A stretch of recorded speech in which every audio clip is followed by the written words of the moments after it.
Okay. So we'll continue from the last part wherein we had discussed about the integrated rate laws, IRL. So we have derived it for the first order, zero order, as well as the second order. तीनों order के लिए IRL derive किया हमने, जहां पर rate constant, time and concentration का relation and half life period T half और A naught से कैसा relation है, all those things we have discussed in the last session. Now taking few questions from the synopsis part. 23rd, the rate law for the reaction 2H2 plus 2NO giving N2 plus 2H2O is given by rate equal to K times H2 raised to 1 and NO raised to 2. The reaction occurs in the following steps. Matlab its mechanism is given wherein H2 plus 2NO gives N2O plus H2O and N2O further reacts with H2O to give N2 plus H2O. So the question is, what is the role of N2O in the mechanism?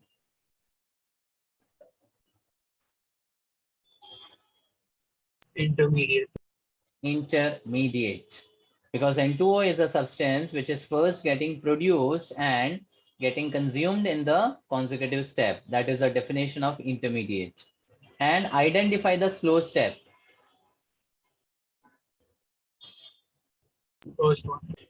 First one. The slow step is basically related with the rate law and the mechanism. ठीक है, तो rate law में H2 raised to 1 and NO raised to 2 दिया है. So you have to find a step in which H2 and NO are in the ratio 1:2. That will become your slowest step of the reaction, which is also called as the RDS of the mechanism. So the answer will be first step. So these are the simple type of questions asked in theory as well as in entrance also. Entrance में भी इस तरह के questions पूछे गए हैं. ठीक है, तो मैकेनिज्म में स्लोएस्ट स्टेप फाइंड करने के लिए simply look at the powers to which the concentration terms are raised. From there, you can directly get to the slowest step. Next, use of integrated rate law. Now, the IRL, which we had derived for the different orders, can be used to find a direct relation between the time and the concentration. ठीक है, T और concentration का जो direct relation है, वो हम IRL के through find out कर सकते हैं. सो उसी का application through the numerical. The numerical is the rate constant of a certain first order reaction is 3.12 into 10 power minus 3 minute inverse. ठीक है, time inverse is a unit of the rate constant, right. अब मान लो अगर ये order नहीं भी दिया होता, then through the unit we would have directly understood they are talking about the first order. It's by default whether mentioned or not, right?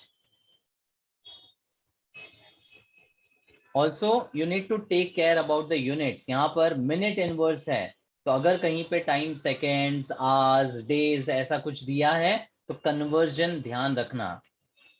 ठीक है, अब इसके related two questions. How many minutes does it take for the reactant concentration to drop to 0.02 molar if the initial concentration of the reactant is 0.045 molar? So how many minutes मतलब आपको time find करना है और concentration का relation आपको दिया हुआ है. ठीक है, तो इससे क्लियर समझ में आता है that you have to use the integrated rate law. Now what was the integrated rate law for the first order?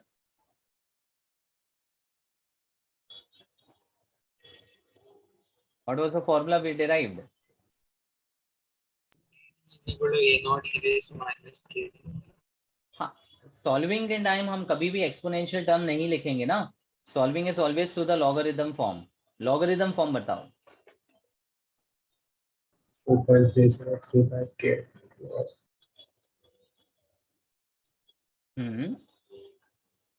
अरे भाई, ये तो आपका रेडियो एक्टिव डीके का ही एक्सप्रेशन है ना, so you should not forget that. So 2.303 by K log to the base 10 A naught by AT. So A naught is the initial concentration which is given to be 0.045 molar and AT is the concentration which is 0.02 remaining after a time t left behind. तो जब वो बोलते हैं drop to 0.02 मतलब this is the amount which is remaining, मतलब ये 80 है. ठीक है. अगर यहाँ पर बोला होता drop by 0.02 molar, then the 80 का value would have been 0.043. 0.0439 25. Zero ज्यादा देखे आपने, 0.025 होगा, मतलब बेसिकली ए नॉट से सब्ट्रैक्ट करके मिलेगा. ठीक है. तो अगर ड्रॉप 2 है मतलब that is the amount remaining. Drop by बोला होता तो सब्ट्रैक्ट करके आपको 80 मिलता. ठीक है. तो अब यहाँ पर टाइम मिनट्स में ही फाइंड करना है. तो there is no conversion required because already your rate constant is given in the unit of time inverse, that is minute inverse. ठीक है. अगर ये सेकंड इनवर्स होता और मिनट्स में फाइंड करना पड़ता तो कन्वर्जन आता. ध्यान देना, ये कन्वर्जन्स कब करने हैं कब नहीं करने हैं.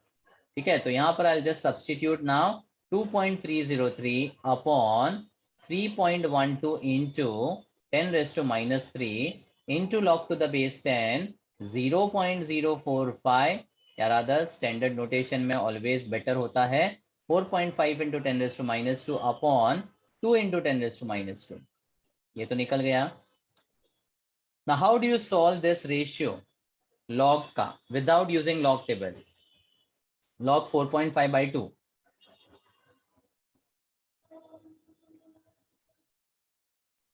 Log of 9/4 and then you make it 2 log 3 minus 2 log. Perfect. 4.5/2 2.25 का log तो आपको पता नहीं है, लेकिन 4.5 को फ्रैक्शन में 9/2 रखोगे तो this will become log of 9/4. And as per the shortcut method मैंने आपको बोला था 3 ही लॉग्स आपको याद रखने हैं, 2 3 5 का. ठीक है. तो उसके थ्रू आप बाकी पावर्स के लॉग्स फाइंड आउट कर सकते हो. मतलब this will B log of 9 minus log of 4. Now log 9 is 2 into log 3. How much is that?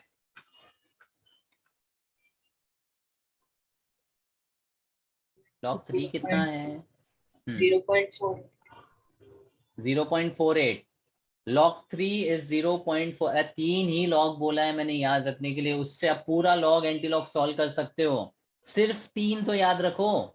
log 2 is 0.3, log 3 is 0.48, log 5 is 0.7. रट लो, सिर्फ 3 log. ठीक है. So log 9 will be 2 into 0.48 मतलब 0.96 and log 4 will be 2 into log 2 which is 0.6.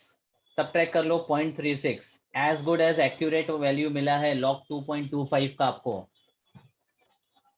ठीक है. So now the calculation will be 2.303 into 0.36 into 1000 10⁻³ ऊपर ले लिया and divide by 3.12. Fine. So through this calculation you will get the time in minutes. ये हो गया आपका first part. अब सेकेंड पार्ट में what is the molarity of the reactant after 1.5 hours? What is the molarity? Meaning what is to be found? 80. And after 1.5 hours मतलब time is to be taken as 90. अब यहाँ conversion नहीं किया तो problem हो जाएगा. ठीक है. तो ध्यान रखना यूनिट्स के कन्वर्जन्स के ऊपर. Now 80 is something which is in the logarithm part. तो यहाँ पर आपको लॉग से निकालना पड़ेगा so that you can find 80, मतलब एंटी लॉग यूज करना पड़ेगा. ठीक है. तो इसका एक कॉमन फ्लो है वो बता रहा हूँ, ध्यान देना. तो सबसे पहले the time is taken to be 90 minutes which is equal to 2.303 upon k का value is constant 3.12 into 10⁻³ and into log to the base 10 initial upon final. Initial तो सेम ही रहेगा 0.045 जो दिया गया है. ठीक है. नाउ log के अंदर जैसे log V2/V1, log P1/P2, ऐसे बहुत सारे एक्सप्रेशन थर्मो में भी आए हैं. ठीक है.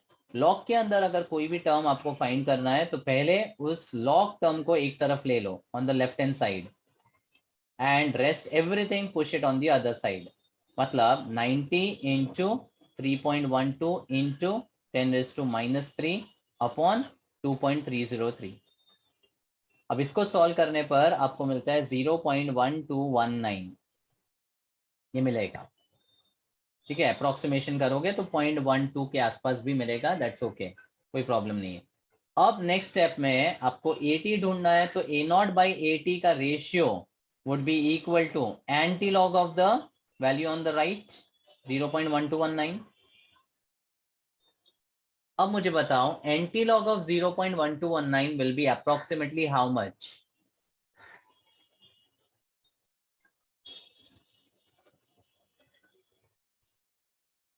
Close to, मैं accurate नहीं पूछ रहा हूँ।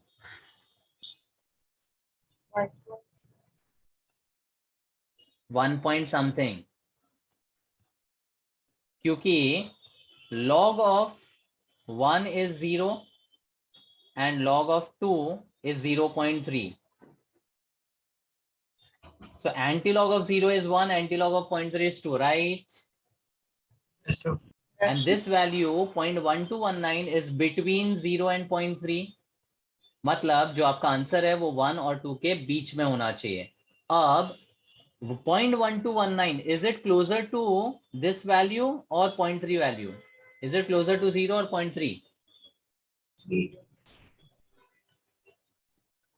तो अगर मैं इसका मिड ले लूं, एवरेज ले लूं, तो 0.15 अब किससे क्लोज है? 0 से, मतलब ये 1.5 से थोड़ा सा कम आएगा वैल्यू। ठीक है, तो you can take somewhere around 1.2 और 1.3।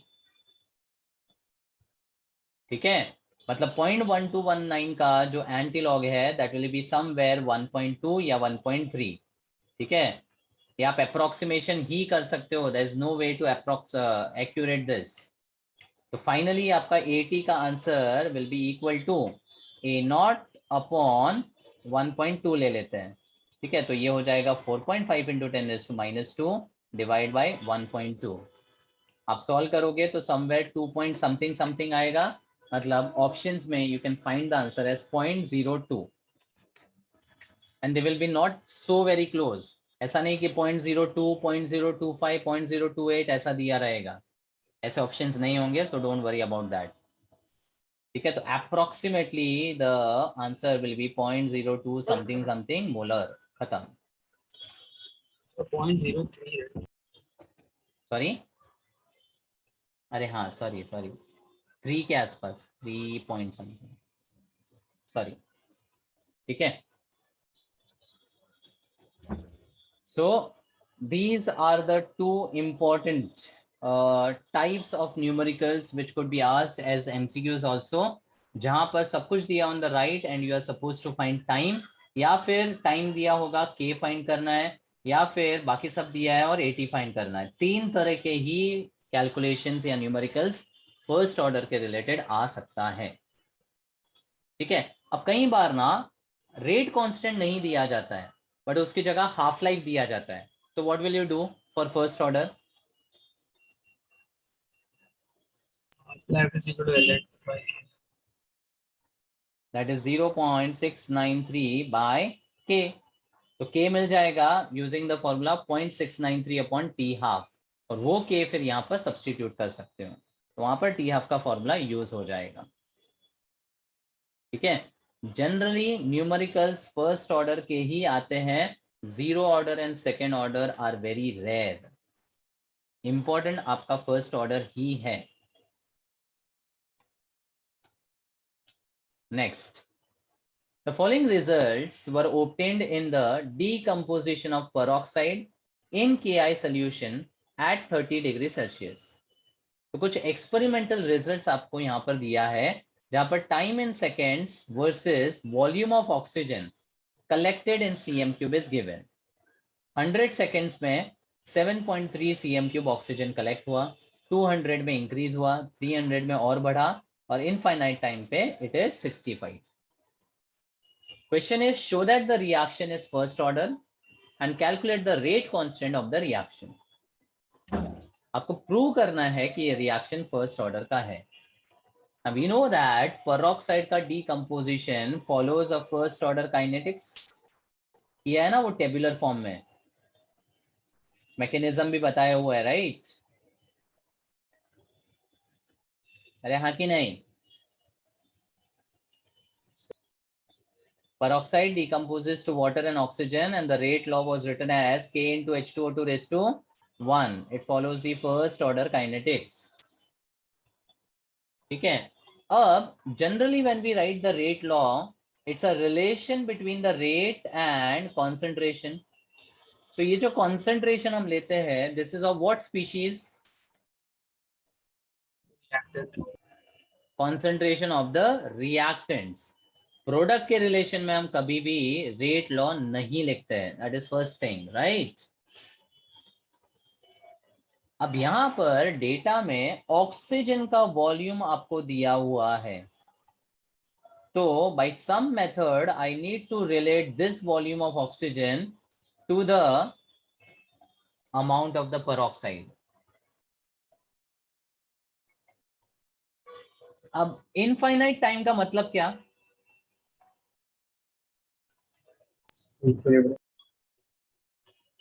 हाँ,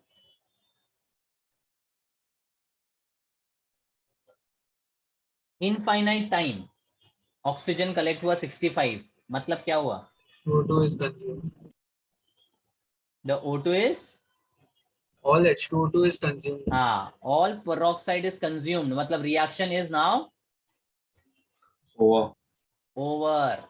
इनफाइनाइट टाइम मतलब रिएक्शन खत्म हो चुका है. अब मुझे बताओ, रिएक्शन खत्म होने पर अगर ऑक्सीजन 65 cm³ मिल रहा है, इसका मतलब this will be proportional to the amount of H2O2 present at the Beginning. Beginning. जितना पेरोक्साइड शुरू में होगा उसके प्रोपोर्शन में ही तो O2 मिलेगा, हाँ कि नहीं?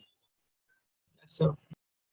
मतलब कैन आई से A0 which is equal to the concentration of reactant यानी peroxide at the start is proportional to V infinite? Can I say that? Yes, sir. जितना पेरोक्साइड शुरू में था उससे ही तो आपका एंड में ऑक्सीजन प्रोपोर्शनेटली बनेगा. ठीक है? अब AT जो है that is the amount remaining after the time T. So this is the concentration of peroxide after a time T, remaining या लेफ्ट बिहाइंड. अब वो किससे प्रोपोर्शन हो सकता है, प्रोपोर्शनेट हो सकता है?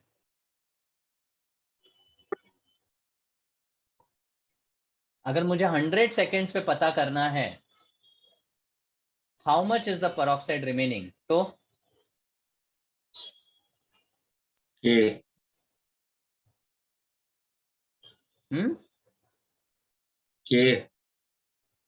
K. के क्या है? Rate constant? नहीं, डेटा से रिलेट करना है, डेटा, इस डेटा से रिलेट करो. 65 minus 7.3.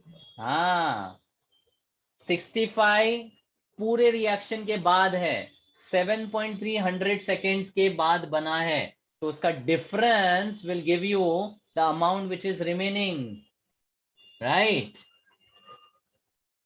आया समझ में? मतलब हमने प्रोडक्ट के डेटा को रिएक्टेंट के डेटा में कन्वर्ट कर दिया.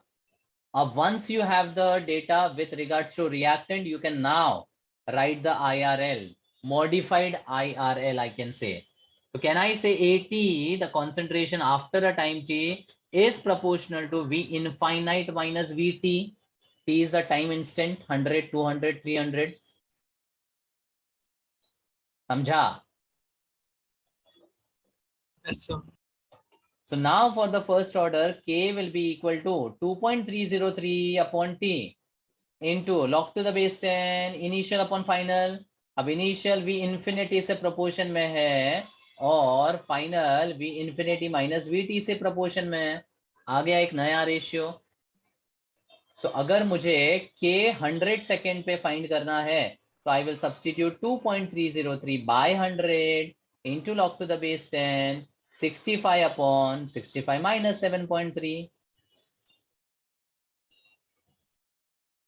Got it?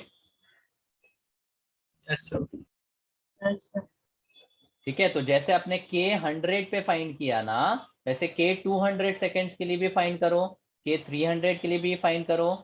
And if I want to say that this is a first order reaction, then all the K values should be, it's a rate constant ना, so it should be a constant. मतलब सारी values अगर आसपास आ रही है, they are almost the same, then we can say that the reaction is following the first order kinetics because it is satisfying the IRL of the first order, right? Yes, जो sir. Rate constant है वो ये तीनों का average करके आप find कर सकते हो, या फिर किसी एक के लिए भी किया तो मोर और लेस वो सेम ही आने वाला है. It doesn't have a great difference. Is this clear? Yes, sir. मतलब एंट्रेंस पॉइंट ऑफ व्यू, अगर आपको प्रोडक्ट का वॉल्यूम दिया जाता है with 100, 200, 300 and let's say infinite time, then directly आप फर्स्ट ऑर्डर का ये वाला IRL लिख सकते हो, यूज कर सकते हो. You need not prove it for the entrance.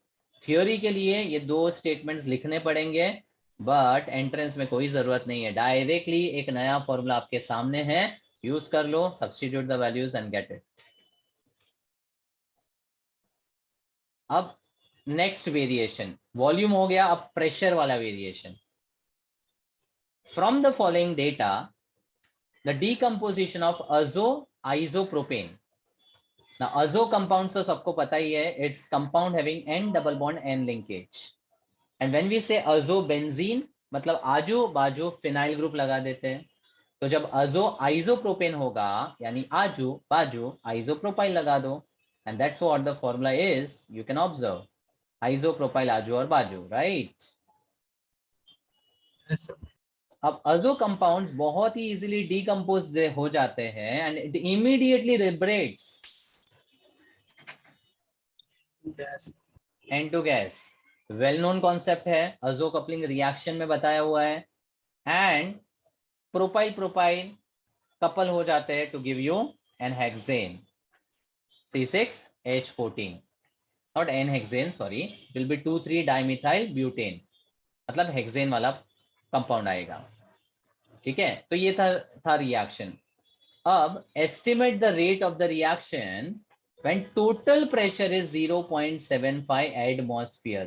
Total pressure is 0.75 atmosphere. अब जब भी डीकम्पोजिशन होते हैं ना, it's a first order reaction. अब पेरोक्साइड का डीकम्पोजिशन ले लो, N2O5 का डीकम्पोजिशन ले लो, ये सारे फर्स्ट ऑर्डर काइनेटिक्स वाले रिएक्शन ही होते हैं. Decomposition, disintegration, decay, they are all first order reaction. Remember them. तो यहाँ पर मेंशन नहीं किया है कुछ भी, फिर भी ये फर्स्ट ऑर्डर है, वो आपको समझ में आना चाहिए. डीकम्पोजिशन माने फर्स्ट ऑर्डर. जीरो ऑर्डर के लिए मैंने दो वर्ड्स दिए थे, दो words to identify.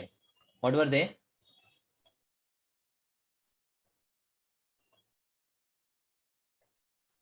Zero order के examples, Absorption. Adsorption and photochemical reaction.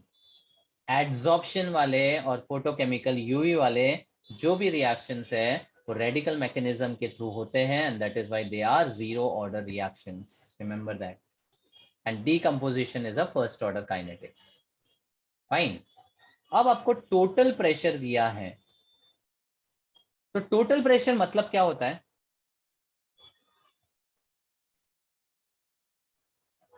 Total means what? Reactants plus products. Total means the pressure of the reactants plus the pressure of the products. जितने भी species available है reaction में, सबका partial pressure add करोगे तो total मिल जाएगा. ठीक है.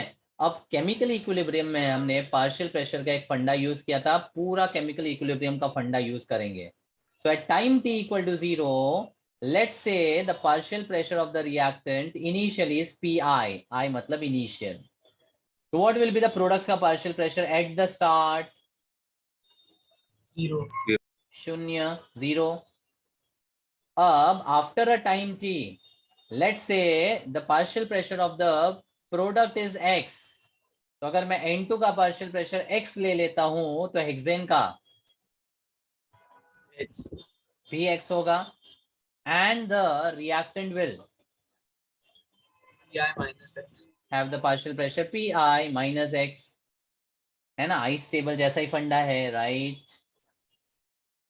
Initially Pi is the partial pressure of the reactant, product में 0 0, X is the partial pressure of the product, तो X गया तो बचा Pi minus X.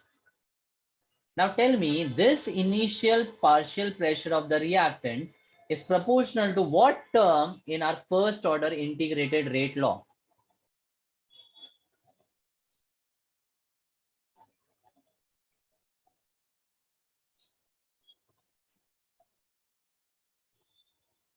A naught. Obviously, A naught को क्या बोलते हैं? Initial concentration of the reactant.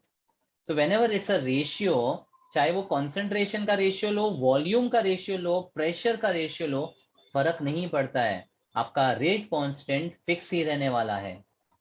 तो एक्चुअली यहाँ पर एक तीसरा फॉर्मूला आएगा पार्शियल प्रेशर के टर्म्स में, है ना। एक प्रेशर आपने कॉन्सेंट्रेशन का देख लिया, ये वाला, दूसरा वॉल्यूम वाला भी दिखा दिया मैंने, और तीसरा अब आने वाला है प्रेशर वाला। तो can I say Pi is proportional to A naught only and Pi minus X will be proportional to AT। तो अब आपका मॉडिफाइड IRL में ratio of A naught by AT will be equal to Pi upon Pi minus X। Simple. अच्छा, do you know Pi का value from the data? Question में से पता है क्या? 0.65. 0 का मतलब ये इनिशियल हुआ ना, Pi ही तो है, और ये 1 क्या है?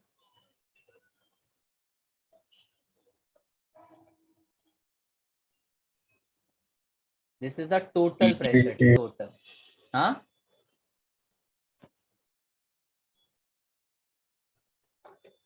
अच्छा मुझे बताओ टोटल प्रेशर कैसे लिखते हैं? Through this table.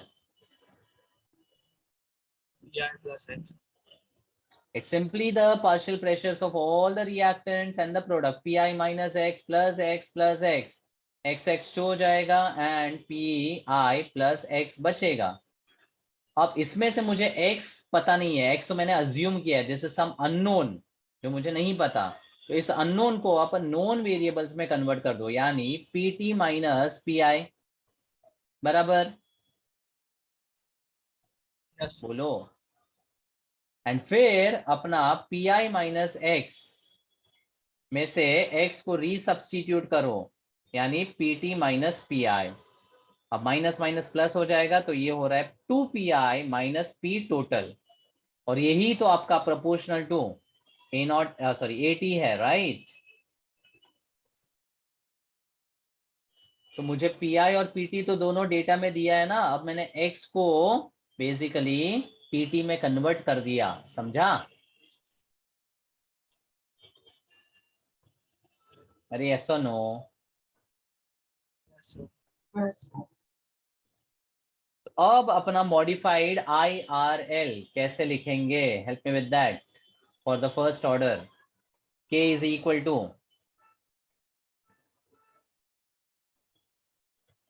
बोलो,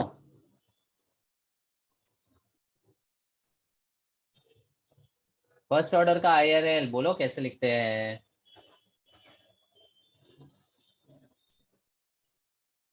मैं क्या बोल रहा हूँ समझ में आ रहा है? by T. बाई T, आगे? Is then Pi upon 2Pi minus PT. बस ये हो गया आपका एक नया फॉर्मूला। तो जब रिएक्शन इस टाइप का है और फर्स्ट ऑर्डर काइनेटिक्स फॉलो करता है, आप हमेशा ये फॉर्मूला डायरेक्टली यूज कर सकते हो, याद है तो ठीक, नहीं तो 2 स्टेप में वापस ये डिराइव कर लो, कोई बड़ी बात नहीं है, ठीक है। तो अब K को हम फाइंड कर सकते हैं through the substitution 2.303 upon 200 into log to the base 10, initial वाला 0.65 और फाइनल वाला 1.3 माइनस 1। जो 0.3 हो जाएगा, right?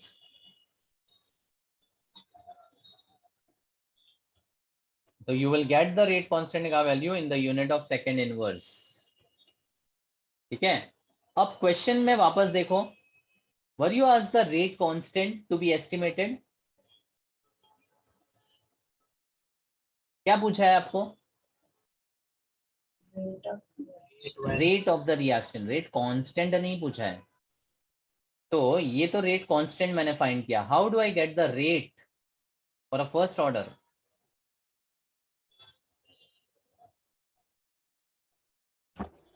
A into concentration of reactant. K into concentration of A raised to the power 1, ऐसे लिखते हैं। बट अब मुझे कॉन्सेंट्रेशन के टर्म्स में नहीं लिखना है, मुझे पार्शियल प्रेशर के टर्म्स में लिखना है। तो how do I write over here?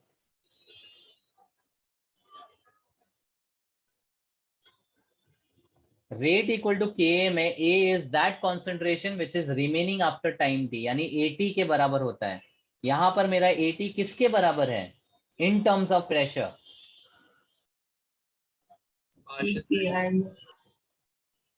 Partial pressure is 2pi minus P total, right? Yes, sir. समझा? तो आपने जब IRL को मॉडिफाई किया तो आपका रेट लॉ भी तो मॉडिफाई होगा ना। अब आपको ऊपर से K तो पता ही है, 2pi will be 1.3 and we have to estimate the rate जब total pressure 0.75 है तब। तो 0.75 यहाँ पर सब्स्टिट्यूट कर लो, आपको मिलेगा 0.55, यानी K into 0.55 will be the rate। जो भी आंसर आएगा एटमॉस्फेयर पर सेकेंड में आएगा, राइट? समझा? Yes, sir. ठीक है, this is the rate which we have estimated when the total pressure is 0.75 at some time instant t। अगर आपको पूछा होता कि 200 पे रेट क्या है, तब in that case the PT substituted would have been how much? 1। तो हमें पता है ना, जैसे जैसे टाइम प्रोसीड होता है the rate of the reaction goes on decreasing, क्योंकि जैसे जैसे कॉन्सेंट्रेशन घटेगा रेट भी तो घटेगा ना। Rate is proportional to concentration, right? Yes, sir. फंडा क्लियर एवरीवन? अरे हाँ कि नहीं? Yes, sir. अच्छा अच्छा, मान लो अगर आपको देते हैं A gives you 2B plus C,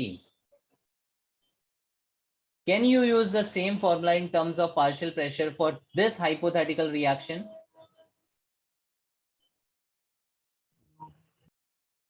हाँ, यूज कर सकते हो कि नहीं?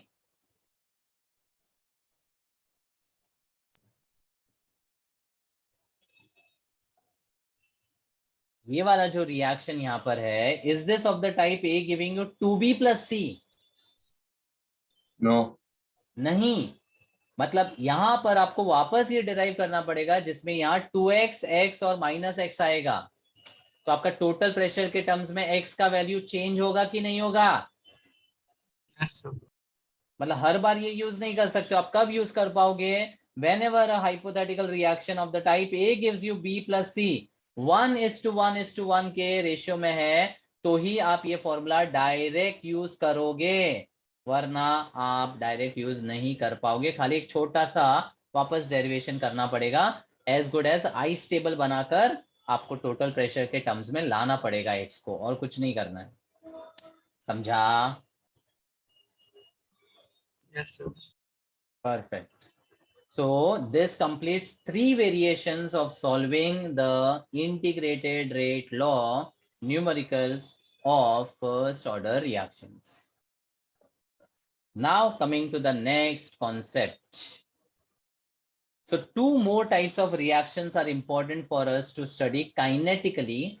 First is parallel or competing reaction. Parallel reactions are those in which a single reactant is able to produce multiple products, let's say 2 in this case. अब all the reactions do not get completed with the same rate. That is why अगर multiple products बन रहा है किसी भी reaction में, तो one of them will be major, other will be minor.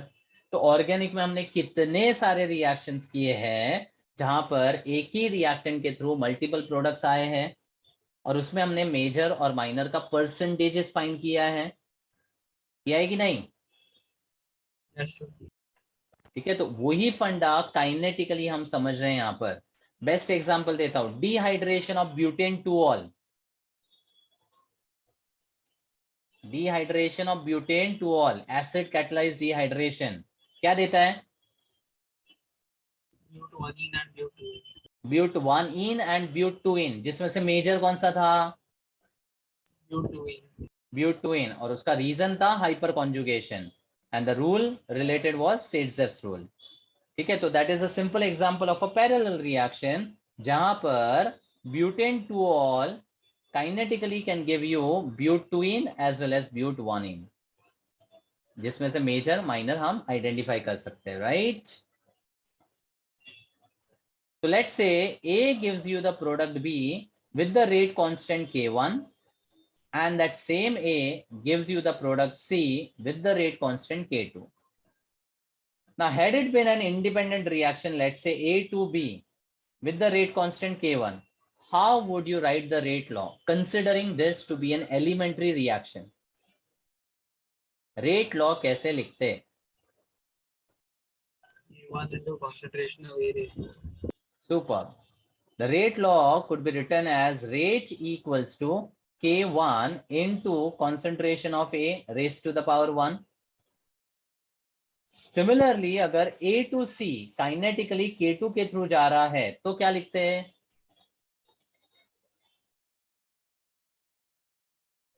K2 times concentration of A raised to 1. K2 into A लिखते हैं.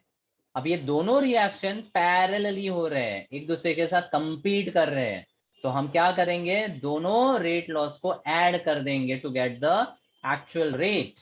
मतलब it will be K1 into A plus K2 into A common ले लिया, it's K1 plus K2 into A. This is the rate law for any parallel reaction. कोई भी parallel reaction का rate law है ये. समझा? Yes sir. I can also write it as rate with respect to A as minus dA by dt equal to K1 plus K2 into A. एक ही बात है. ठीक है, ये हो गया फर्स्ट पार्ट. अब हम मेजर और माइनर में परसेंटेज भी आइडेंटिफाई करते थे, जैसे 80, 20, 55, 45, ये परसेंटेज भी हमने कहीं कहीं लिखा है. तो परसेंटेज फाइंड करने के लिए the percentage obtained for the B product या यील्ड ऑफ बी जिसको बोलते हैं, that can be calculated as K1 upon K1 plus K2 into 100. मतलब काइनेटिकली बी वाला प्रोडक्ट K1 के थ्रू बन रहा है, लेकिन कंपीटिंग K2 के साथ है, तो K1 upon the total into 100. अब K1 प्लस K2 को पैरेलल रिएक्शन में K एवरेज बोला जाता है. अब ये एवरेज एक्चुअली मिसलीडिंग है. एवरेज मतलब K1 प्लस K2 अपॉन 2 नहीं, it should actually have been the sum, लेकिन पता नहीं एवरेज बोला जाता है कन्वेंशन के हिसाब से, थोड़ा सा मिसलीडिंग है. But remember it's K average given as K1 plus K2, not actual average. हाँ, ठीक है, तो इसको आप सिंपली लिख सकते हो K1 upon K average into 100. Similarly, percentage of C could be calculated as K2 upon K average. K2 upon K average into 100. तो इसके क्वेश्चंस आते हैं जिसमें K1 K2 दिया जाता है, या तो रेट लॉ पूछते हैं या तो परसेंटेज B या परसेंटेज C पूछते हैं. सिंपल कैलकुलेशंस होगा. एंड ग्राफिकली देख लो, as the reaction proceeds, obviously the concentration of A would go on decreasing and B and C would go on increasing. अब अगर K1 बड़ा है K2 से, तो which will be the major product? B. मतलब A to B will become the main reaction. Logical है ना। और K1 लेस देन K2 है, इसका मतलब A2C आपका मेन रिएक्शन हो गया, giving you the major product. तो इस केस में B का कॉन्सेंट्रेशन ज्यादा बन रहा है, C का कम बन रहा है। तो क्लियर है कि B मेजर है और C माइनर है, ये ग्राफिकली पूछ सकते हैं। ठीक है। और एक चीज, if I want to get the ratio of rate of formation of B dB by dt to the rate of formation of C dC by dt, then this could be equated as average ratio of K1 and K2। क्योंकि B का yield क्या है, K1 upon K average, C का yield क्या है, K2 upon K average. दोनों का ratio निकालोगे, K एवरेज तो कैंसिल हो जाएगा ना। And since K1 by K2 का रेशियो हमेशा कांस्टेंट होगा, इसका मतलब जो परसेंटेजेस हम लिखते हैं ना 80-20 या जो भी, that is always a constant. Unless and until the conditions are changed, the reaction will always give you more or less the same yield। वो yield कभी भी चेंज नहीं होने वाला है। समझा? Yes. Fine. So these are the three things which could be asked for a parallel or a competing reaction। अब इसके एग्जाम्पल जो ऑर्गेनिक में हम देख चुके हैं, फिनॉल का nitration with dilute HNO3 gives you ortho nitrophenol and para nitrophenol. इसमें ऑर्थो नाइट्रो मेजर प्रोडक्ट बनता था because of Intramolecular H bonding. Intramolecular H bonding. ठीक है, तो काइनेटिकली वो रिएक्शन फास्ट होगा, इसीलिए यहाँ पर K1 K2 से बड़ा होगा, and that's why the para would become the minor product. तो हमने जो मेजर माइनर का फंडा ऑर्गेनिक में पढ़ा है, उसी को काइनेटिक्स के पॉइंट ऑफ व्यू से देख रहे हैं बस। सिमिलरली बेंजीन का क्लोरीनेशन यूवी लाइट में gives you chlorobenzene and hexachlorobenzene if the chlorine is taken in excess। लेकिन जब 6 क्लोरीन होगा रिंग के ऊपर, because of the closeness of the chlorine atoms there will be Steric repulsion. Steric repulsion. इसकी वजह से the product would be obtained as a minor product. इसलिए यहां पर भी सी मेजर माइनर होने के फैक्टर्स अलग अलग हो सकते हैं, उसकी वजह से आपका काइनेटिक्स चेंज हो सकता है, राइट। तो ऊपर वाले में काइनेटिक्स आप मेनली बोलोगे इंट्रामोलिकुलर एज बॉन्डिंग है, नीचे वाले में काइनेटिक्स का मेजर फैक्टर स्टेरिक रिपल्शन है। इसलिए क्लोरोबेंजीन का प्रोडक्ट मेन है और दूसरा साइड प्रोडक्ट है। समझा? Yes, sir. And then second type of reaction is a consecutive or sequential reaction। consecutive मतलब क्या, एक के बाद दूसरा, दूसरे के बाद तीसरा, तीसरे के बाद चौथा, and so on, it takes place in a sequence। तो बेसिकली जब हम मैकेनिज्म देखते हैं तब सीक्वेंशियली देखते हैं ना, path by path, step by step, हाँ कि नहीं। Yes, sir. जैसे acid catalysed hydration of alcohol, alcohol का acid catalysed hydration, what were the steps in that? The dehydration. नहीं, अल्कोहल का, हाँ acid catalysed dehydration, sorry. Carbocation formation.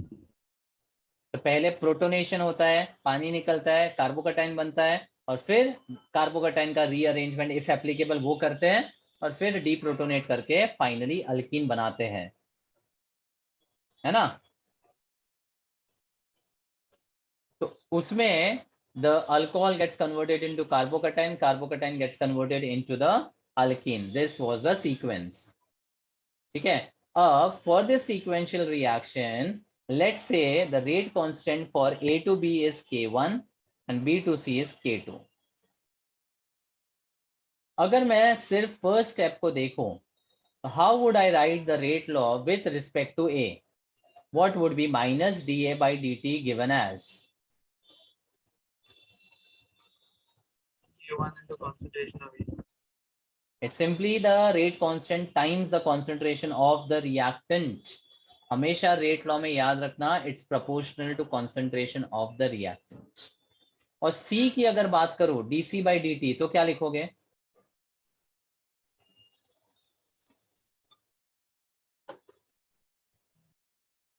K2 into concentration of B.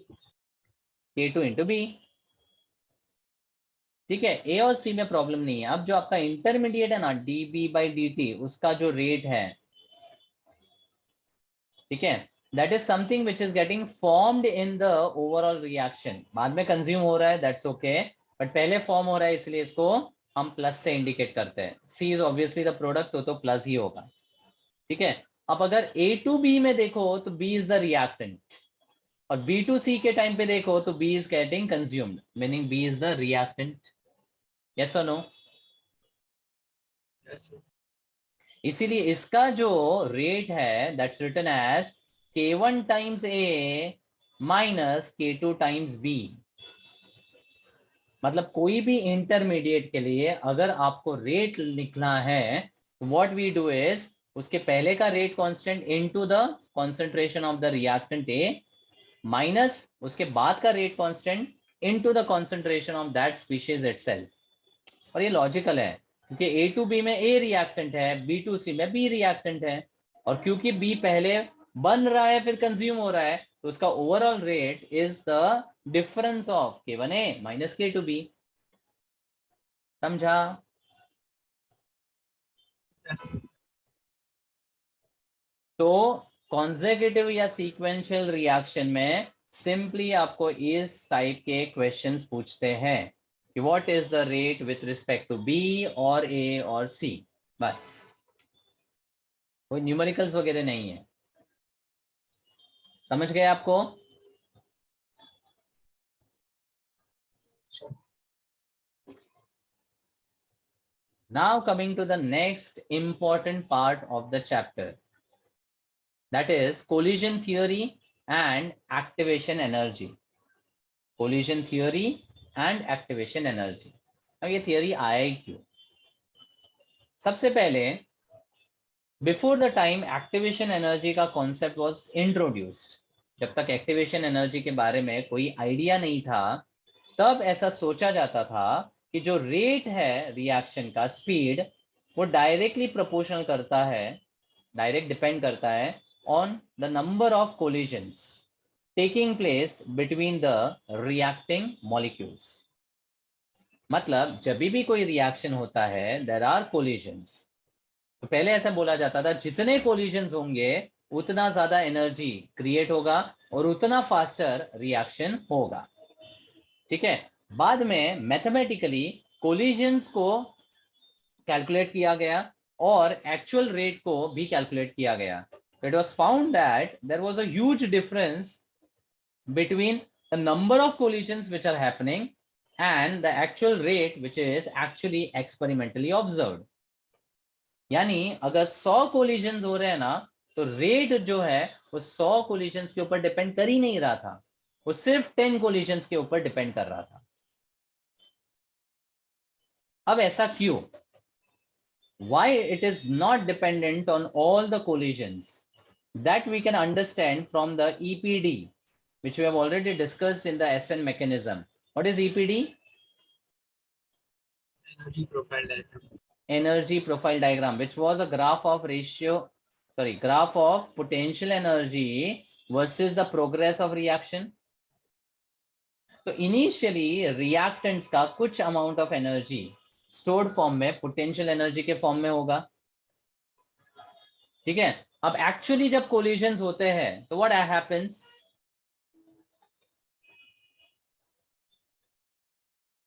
When the collisions happen, what happens to the energy? Lost. It is lost, and the loss is conversion of potential energy into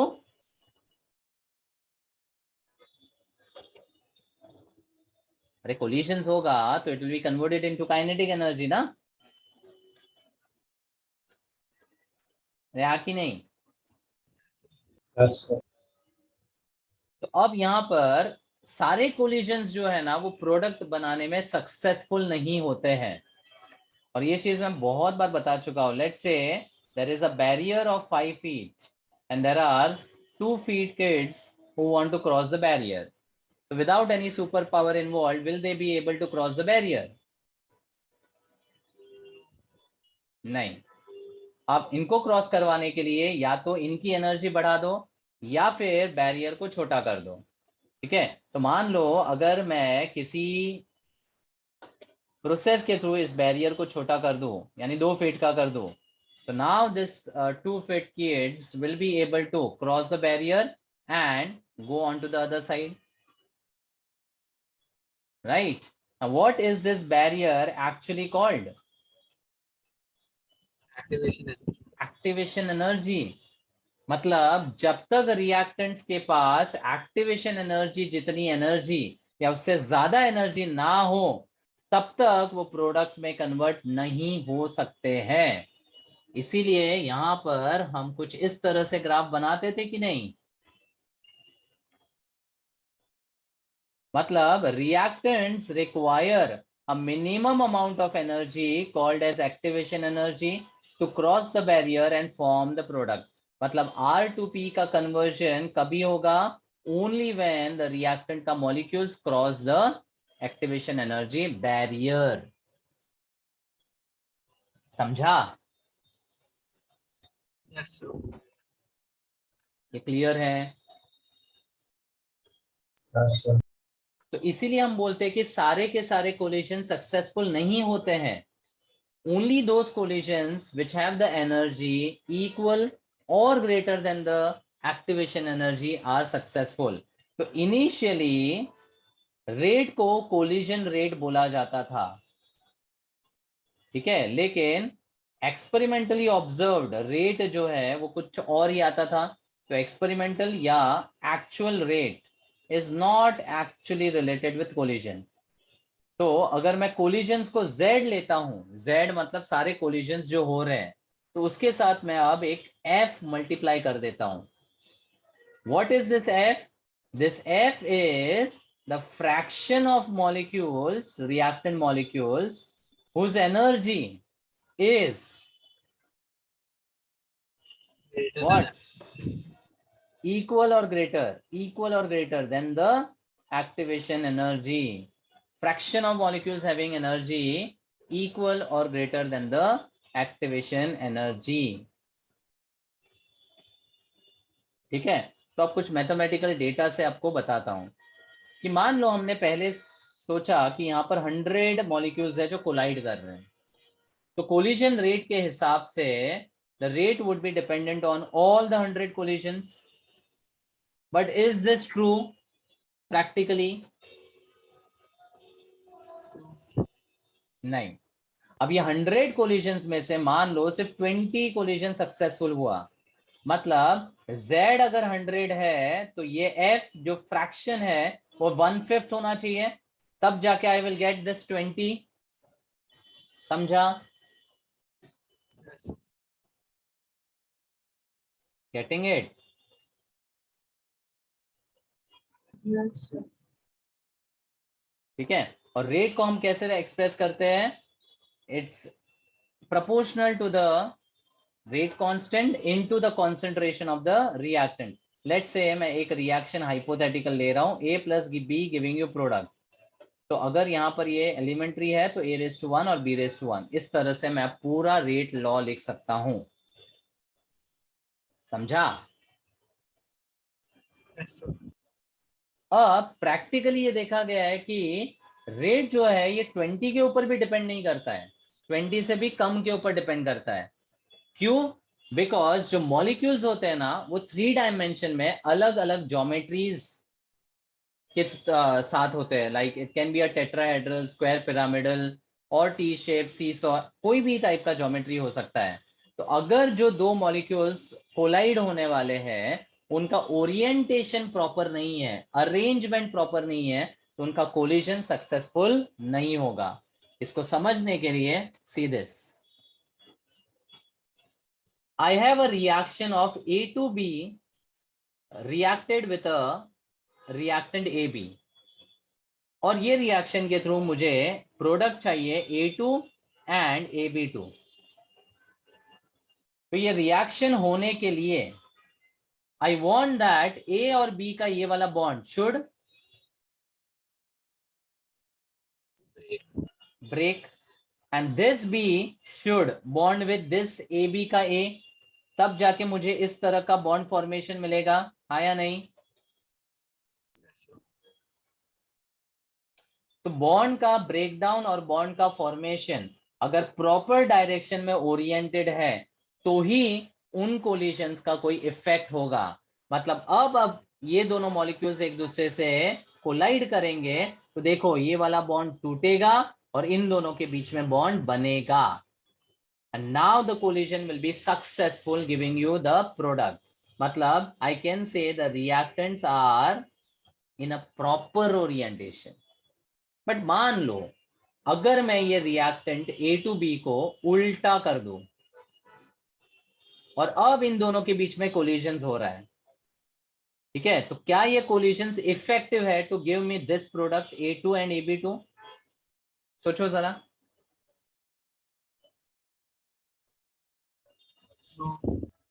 नहीं, because जहां पर bond टूटना है और जहां पर bond form होना है उनका ओरिएंटेशन ही पॉसिबल नहीं है प्रॉपर, ठीक है। जब भी कोलिजन्स होता है तो some bonds are broken and some bonds are formed. तो बॉन्ड तोड़ने के लिए कुछ एनर्जी लगती है और बॉन्ड फॉर्म होता है तो कुछ एनर्जी रिलीज होती है। तो यही तो एनर्जी का कंजर्वेशन बॉन्ड को फॉर्म और बॉन्ड को ब्रेक करता है, समझा? है ना? ठीक है। तो बहुत बार फाइटिंग करते हैं, धरना लगाते हैं, प्रोटेस्ट करते हैं, तो all those fightings and the protest are not successful. Some of the time there is outcome, some of the time there is no outcome, ठीक है। फालतू में हर चीज के लिए प्रोटेस्ट करने बैठेंगे तो हर चीज सक्सेसफुली अपनी डिमांड्स को मीट नहीं कर सकता है, राइट? वैसे if the orientation of that protest is proper then it will be successful to get some result, ठीक है। तो अपने लाइफ में भी प्रोटेस्ट अगर करते हैं तो कोई सही एजेंडा के थ्रू होना चाहिए। ऐसे ही प्रोटेस्ट करोगे तो डिमांड फुलफिल नहीं होती है, ठीक है। लाइफ की एक सबक है ये। तो फाइनली जो एक्चुअल रेट है ना वो 3 चीजों के ऊपर डिपेंड करता है। पहला कोलिजन्स के ऊपर, बट सारे कोलिजन सक्सेसफुल नहीं होते हैं। Only those collisions which have the energy equal or greater than the activation energy are said to be successful collisions. ये वर्ड ध्यान में रखना है, सक्सेसफुल कोलिजन्स, मतलब जो थ्रेशोल्ड को पार कर पाए।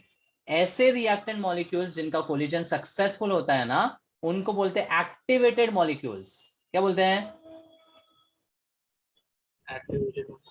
Activated molecules. तो पहले मैंने बोला कि 100 के 100 रिएक्शन के रेट को बढ़ाएंगे, लेकिन बाद में हमने देखा सारे के सारे तो सक्सेसफुल नहीं होते हैं, उसमें कुछ फ्रैक्शन ही सक्सेसफुल होगा, मतलब 20। लेकिन उस 20 में भी अगर प्रॉपर ओरिएंटेशन ना हो तो फाइनली लेट्स से यहाँ पर 5 ही कोलिजन सक्सेसफुल हुए।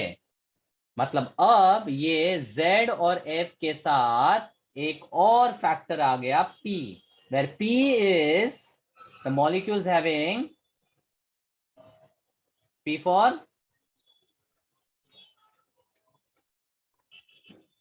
बोलो प्रॉपर ओरिएंटेशन, ठीक है। तो this is as good as the example when you actually started your JEE preparation. 10th के बाद आपको लगता था सबका सिलेक्शन हो जाता है तो 100 के 100 सिलेक्ट हो जाएंगे। फिर 11th में आए तो आपने देखा कि अरे सबके सब सिलेक्ट तो होते नहीं है, देयर इज सम थ्रेशोल्ड जिसको पार करने पर ही हमारा सिलेक्शन हो सकता है। तो बाद में 20 आ गया।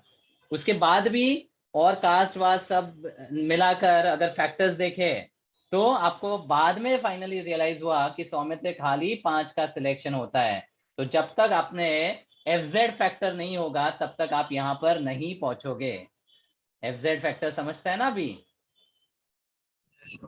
You should have the motivation and you should also have the proper direction to achieve that aim, right? Agreed with this? Motivation अकेला काम नहीं करेगा, मोटिवेशन के साथ एक प्रॉपर डायरेक्शन भी चाहिए, ठीक है। नहीं तो मोटिवेटेड तो हो, पढ़ते जाओ फिर भी मार्क्स नहीं आ रहा है तो डायरेक्शन तो है ही नहीं ना उसमें। तो आप फिर वो 20 के कैटेगरी में रह जाओगे। मोटिवेटेड भी हो और प्रॉपरली डायरेक्टेड भी हो तो आप ये 5 की कैटेगरी में आओगे, top 5। This is the mantra to reach the top 5, right? So now the actual rate for the reaction is represented as PFZ into A into B. Let's say this is my equation number 1.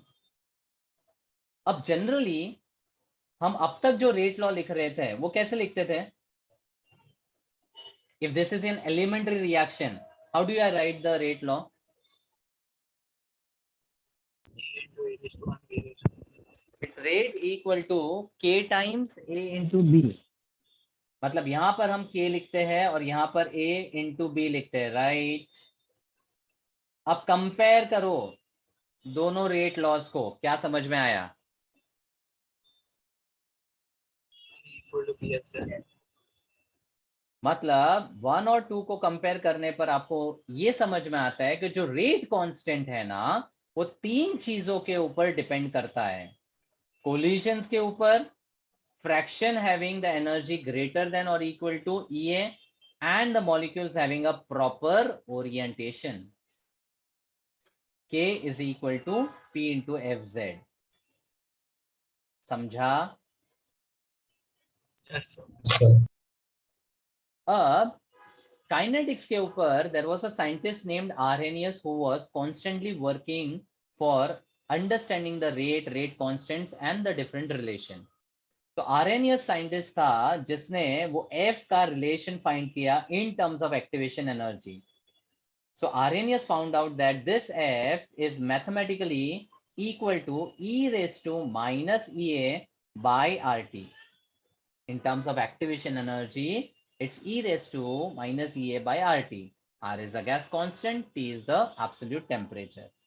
And उसने बोला कि P into Z यानी collisions और proper orientation वाला factor को हम A ले लेते हैं, जहां पर A को उसने बोला आर्हेनियस फैक्टर, है ना? खुद ने काम किया तो काम का इनाम तो मिलना चाहिए, तो उसके नाम से आर्हेनियस फैक्टर आया। या फिर इसको बोलते हैं प्री एक्सपोनेंशियल फैक्टर, क्योंकि एक्सपोनेंशियल टर्म के पहले लिखा जाएगा। या फिर इसको बोलते हैं फ्रीक्वेंसी फैक्टर, फ्रीक्वेंसी फैक्टर, क्योंकि एक्चुअली फ्रैक्शन को रिलेट करता है, ठीक है? तो फ्रीक्वेंसी फैक्टर बोला गया। एंड खास बात यह है कि ए का जो यूनिट है ना that is same as the unit of K, unit is same as unit of the rate constant K. Got it? Yes, sir. ठीक है, तो अब फाइनली जो अपना k इक्वल टू PFZ था उसकी जगह PZ की जगह I am writing A and F की जगह E raised to minus EA by RT. So finally the expression for the rate constant comes out as AE raised to minus EA by RT. और ऐसा similar expression हमने पहले भी discuss किया है, बताओ कहां पर? हाँ, जोर से बोल। Thermodynamics. थर्मोडायनामिक्स, थर्मोडायनामिक्स में किधर?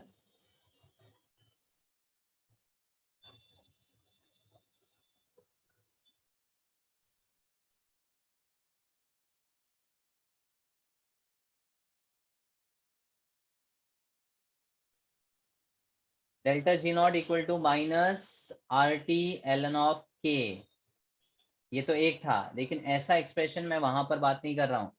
केमिकल इक्विलिब्रियम में इक्विलिब्रियम कांस्टेंट के लिए बताया था। Do you remember what was K equilibrium given as?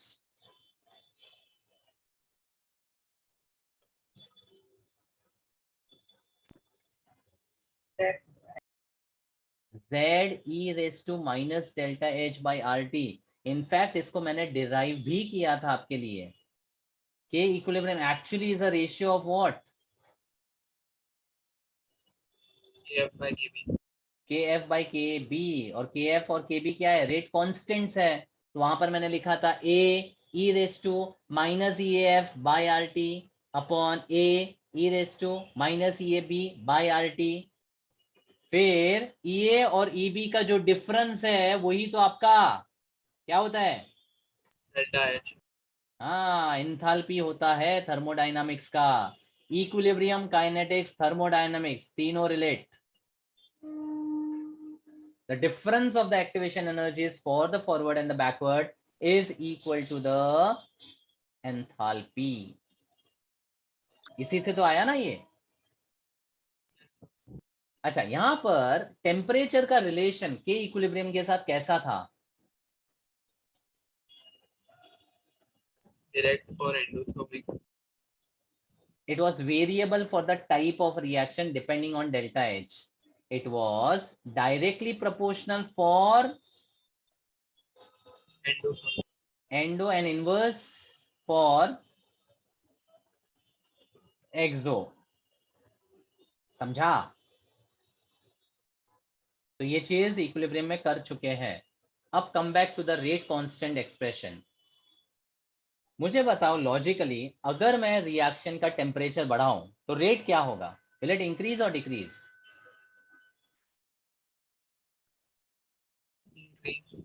Increase, क्योंकि टेम्परेचर बढ़ाने पर the number of molecules which are colliding will increase, so the successful collisions का fraction will increase, and finally the number of activated molecules giving you the product will also increase, leading to increase in the rate। यानी इस case में reaction endo है एक्सो है उससे कोई फर्क नहीं पड़ता है, टेम्परेचर बढ़ाने पर रेट तो बढ़ता ही बढ़ता है। And practically it is observed for every 10 degree rise in temperature the rate almost doubles। हर 10 डिग्री राइज ऑफ टेम्परेचर पे रेट ऑलमोस्ट डबल होता है। This is for most of the reactions. क्या? The rate almost doubles for every 10 degree rise in temperature। तो with this fact कई बार question पूछ लेते हैं कि अगर किसी रिएक्शन का टेम्परेचर 50 डिग्री से 100 डिग्री तक इंक्रीज किया तो रिएक्शन का रेट कितना टाइम बढ़ा? 2/5। 32 टाइम्स बढ़ेगा ना, 2/5, क्योंकि 5-10 डिग्री का इंटरवल हुआ 50 और 100 के बीच में, हर 10 के इंटरवल में डबल हुआ, तो 5 इंटरवल में डबल मतलब 2/5, यानी 32 टाइम्स। That's the answer. समझा? ठीक है। अगर ये फैक्ट नहीं दिया है और मान लो उन्होंने बोला कि rate almost becomes 1.5 times for every 10 degree rise, तो उस केस में 1.5 1.5 1.5 1.5 1.5 रेज़ टू 5 करोगे, 2/5 नहीं। अगर नहीं दिया है तो you take this as a known fact, but अगर कुछ और दिया है ना तो फिर आपको उसके हिसाब से लेना है।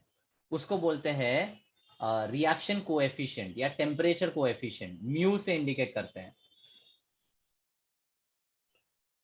ठीक है, तो वो हम एमसीक्यू में करेंगे तब बताऊंगा आपको। चलो आगे बात करते हैं। तो ये एक्सप्रेशन है आपका आर्हेनियस इक्वेशन का। Now look at this. ये ग्राफ भी हम पहले पढ़ चुके हैं, लेट्स सी आप रिकलेक्ट कर पाते हो कि नहीं। It's a graph of fraction of molecules with given kinetic energy plotted versus kinetic energy for the different temperatures T1 and T2। याद आया कुछ? मैक्सवेल्स ग्राफ है, मैक्सवेल्स डिस्ट्रीब्यूशन है ना। उसमें हमने क्या पढ़ा था कि generally when the molecules are colliding, most of the molecules are moving with the average kinetic energy. There are very few molecules moving with a lower kinetic energy and there are very few molecules which are moving with a very high kinetic energy. Most of the जनता यानी 1000 molecules है तो उसमें maximum लोग जो है ना वो average kinetic energy से मूव करते हैं, जो कि ये है। इससे क्या समझा कि इतने fraction of molecules are moving with the average kinetic energy. अगर लो देखोगे तो इतना ही फ्रैक्शन मिलेगा, हाई देखोगे तो भी छोटा सा फ्रैक्शन मिलेगा। तो मोस्टली जो मैक्सिमम जनता है that will be moving with a average kinetic energy, right. Yes, sir. अब जब टेम्परेचर बढ़ाते हैं तो kinetic energy Increases. obviously increase होगा, but the fraction of the molecule possessing that kinetic energy would actually Decrease. Decrease. decrease। इसीलिए Maxwell के curve में भी क्या बोला था, हायर टेम्परेचर में कर्व थोड़ा नीचे और फॉरवर्ड, डाउनवर्ड और फॉरवर्ड जाता है, फ्लैटन हो जाता है। इससे ये समझा कि हायर टेम्परेचर पे काइनेटिक एनर्जी तो डेफिनेटली बढ़ गई, बट जो फ्रैक्शन ऑफ मॉलिक्यूल्स है उस काइनेटिक एनर्जी के साथ वो तो कम हो गया ना। अब इससे हमें क्या फायदा काइनेटिक्स के हिसाब से, मान लो ये kinetic energy is equal to this particular value for the activation energy, तो ये मेरा बैरियर हो गया। अब जितने मॉलिक्यूल्स इस बैरियर को क्रॉस करेंगे वही तो प्रोडक्ट बनाएंगे, हाँ कि नहीं। Yes, sir. तो आप अगर देखोगे T2 वाले में दिस मैनी मॉलिक्यूल्स, ये फ्रैक्शन है ना जो कि एक्टिवेशन एनर्जी को पार कर रहे हैं, और T1 में देखोगे तो ये ब्लू वाला, डार्क ब्लू वाला फ्रैक्शन है ना। अरे हाँ कि नहीं, हाँ ना बोलो। Yes, sir.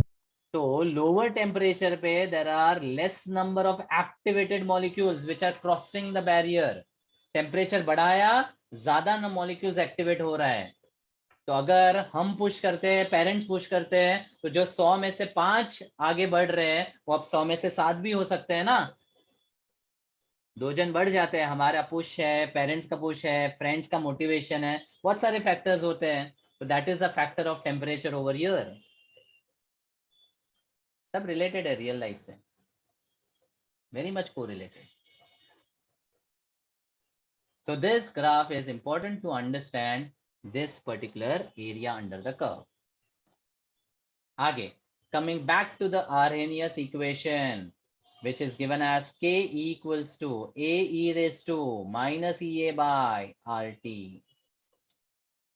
अब कभी भी हम एक्सपोनेंशियल फॉर्म में कैलकुलेशन नहीं करते हैं, the simpler way is to convert into the logarithm form, और इसको आप log to the base e में कन्वर्ट करोगे तो आपको मिलेगा ln of e equals to ln of a minus E A by R T into ln of e, और ln of e तो 1 हो जाएगा, है ना। Yes. So I can write ln of k is equal to minus EA by R into 1 by T plus ln of A। ये form में लिखने का रीजन ये है कि अगर मैं आपसे पूछूं that if a graph of ln of k is plotted versus reciprocal of temperature, then the graph is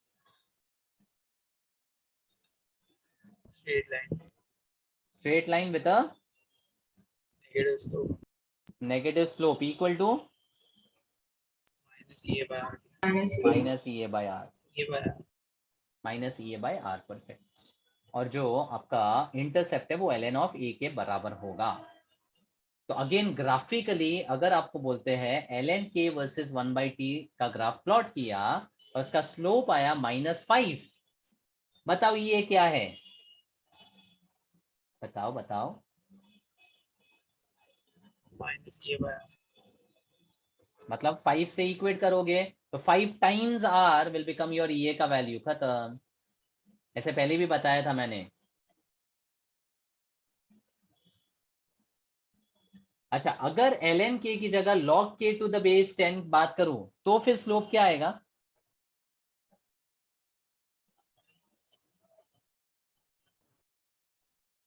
क्या फर्क आ जाएगा स्लोप में,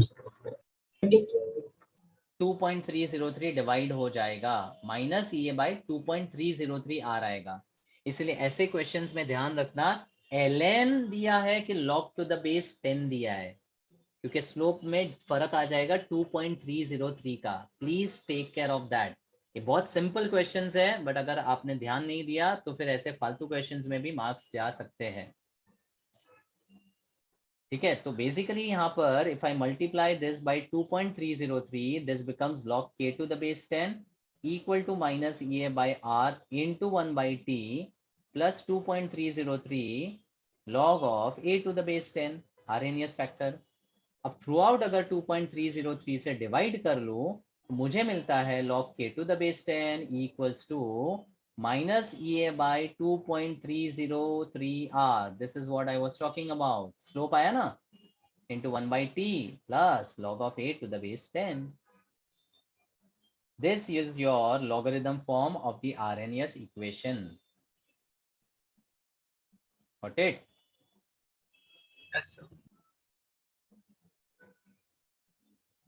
Okay, और एक चीज मुझे बताओ, if the activation energy is decreased, what will happen to the rate constant? Increase. क्योंकि जितना बैरियर कम करोगे उतने ज्यादा मॉलिक्यूल्स एक्टिवेट हो पाएंगे। ठीक है, अगर जेई का कट ऑफ कम हो जाएगा तो ज्यादा मॉलिक्यूल्स उस थ्रेशोल्ड को पार कर पाएंगे ना, तो ज्यादा सिलेक्शंस होने के चांसेस है। It all depends on the cut off. तो अगर कट ऑफ कम किया तो रेट बढ़ सकता है। Meaning the rate is directly proportional to temperature and inversely proportional to the activation energy। This can be proved mathematically also, है ना? हाँ कि नहीं? Yes, sir. Yes, sir. अब इसी इक्वेशन में मान लो अगर दो अलग टेम्परेचर्स लिया T1 एंड T2, तो my rate constants would be K1 and K2। अगर दो टेम्परेचर लिया, ठीक है, आरएनएस इक्वेशन का टेम्परेचर वेरिएशन, टेम्परेचर T1 पे रेट कांस्टेंट K1 है, टेम्परेचर T2 पे रेट कांस्टेंट K2 है। ठीक है, तो for the first temperature I can say log of K1 is equal to minus EA by 2.303 R into 1 by T1 and plus log of A। अब for any given reaction अगर खाली temperature vary हो रहा है तो उसका activation energy का barrier और आरएनएस फैक्टर कांस्टेंट्स ही होंगे, इसलिए उसको मैंने चेंज नहीं किया है। और अगर मैं टेम्परेचर को T2 ले लेता हूं तो मेरा expression log of K2 is equal to minus of EA by 2.303 R into 1 by T2 plus log of A हो जाता है, राइट? Yes, sir. Sir. तो अब अगर K1 और K2 को कंपेयर करना है तो I'll just take 2 minus 1। ठीक है, तो 2 minus 1 करेंगे तो लेफ्ट हैंड साइड में log K2 minus log K1 would become log of K2 by K1 to the base 10। और 2 minus 1 जब करूंगा तो ये माइनस प्लस हो जाएगा और ये वाला प्लस माइनस हो जाएगा, तो ये माइनस माइनस में log A कैंसिल होगा। और अब कॉमन पार्ट में स्लोप आ रहा है, slope magnitude of the slope EA by 2.303 R। और फाइनली क्या आएगा, टेम्परेचर में 1 by T1 positive minus 1 by T2 negative, right? EA by 2.303 R common minus 1 by T2 plus 1 by T1, उसको मैंने इस तरह से लिखा। ये है आपका RNS equation for temperature variation. अब ये भी एक इसके जैसा ही इक्वेशन हम पहले कर चुके हैं, not for the rate constant but for the, Equilibrium constant. और ये पूरे इक्वेशन में खाली EA की जगह पर क्या आता था, इक्विलिब्रियम कांस्टेंट होगा तो Delta H. बस EA उड़ाओ, डेल्टा H लगाओ, आपको सेम इक्वेशन इक्विलिब्रियम कांस्टेंट के लिए यूज करने के लिए न्यूमेरिकली यूज कर सकते हो आप। समझा? Yes, sir. बोलो। Yes, sir. Yes, sir. अच्छा, इस इक्वेशन में ध्यान रखना है कि T2 should always be taken as greater than T1। अगर वो नहीं किया तो यहाँ पर आपको नेगेटिव आ जाएगा, नेगेटिव आएगा तो एंटी लॉग नेगेटिव वैल्यू आ जाएगा, उसको कर सकते हैं सॉल्व, बट कॉम्प्लिकेट हो जाएगा। तो जनरली यहाँ पर आप टेम्परेचर अगर T2 greater than T1 solve करोगे तो सॉल्व करना आसान होगा। ठीक है, ऑब्वियसली अगर T2 ग्रेटर देन T1 है तो K2 भी ग्रेटर है K1 से, राइट? Yes, sir. अच्छा, मान लो ये फर्स्ट ऑर्डर का रिएक्शन है, how is rate constant related to half life? Inverse. Inverse. Inverse, मतलब log of K2 by K1 can also be written as log of half life for the temperature 1 upon the half life for the temperature 2, हाँ कि नहीं? अरे हाँ कि नहीं? Yes, sir. Yes, sir. K और half life inverse है ना, तो एक और फॉर्मूला आपका फर्स्ट ऑर्डर के लिए डेवलप हो गया। और ऐसे अलग अलग फॉर्मूलाज हो सकते हैं। रेट और K प्रोपोर्शनल है, तो अगर रेट्स दिया तो log of rate 2 upon rate 1 हो जाएगा। So you can just do the variations by relating them. And lastly, effect of catalyst on rates of reaction. What does a catalyst do? Reduces the activation.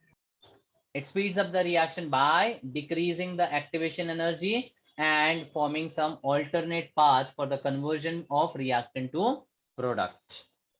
ठीक है, तो जो uncatalyzed reaction है उसकी activation energy E है। अब उसी reaction में मैंने कैटलिस्ट डाल दिया। कैटलिस्ट क्या करता है? एक्टिवेशन एनर्जी को कम करता है, रिएक्शन का एक ऑल्टरनेट पाथ डेवलप करता है और फिर रिएक्शन को फास्ट करता है। तो यहाँ पर EA dash is lesser than the EA। That's what is this graph about, which confirms the definition of the catalyst. Understood? Yes, sir. That's it. So till here we have completed with the synopsis of chemical kinetics. इस पूरे chapter में main part था rate law, order, molecularity, intermediate, catalyst, ये सब find करने वाले questions एक part, और दूसरे में आर्हेनियस इक्वेशन और उसका रिलेशंस अलग अलग और उसके न्यूमेरिकल्स। एक्चुअली इस चैप्टर के दो ही मेन पार्ट है। So in the next session on Thursday, I will be discussing the MCQs from the module. So if possible, please at least start with the initial MCQs or at least go through the synopsis before the Thursday session, so that while I discuss the MCQs, the thought process will be there. There should be an FZ factor with you. Now remember what is FZ factor. 100 to 20, 20 to 5. Okay, bouncer जा रहे हैं। नमन समझता है कि नहीं? Yes, sir. ठीक है, चलो, दैट्स ऑल फॉर टुडे।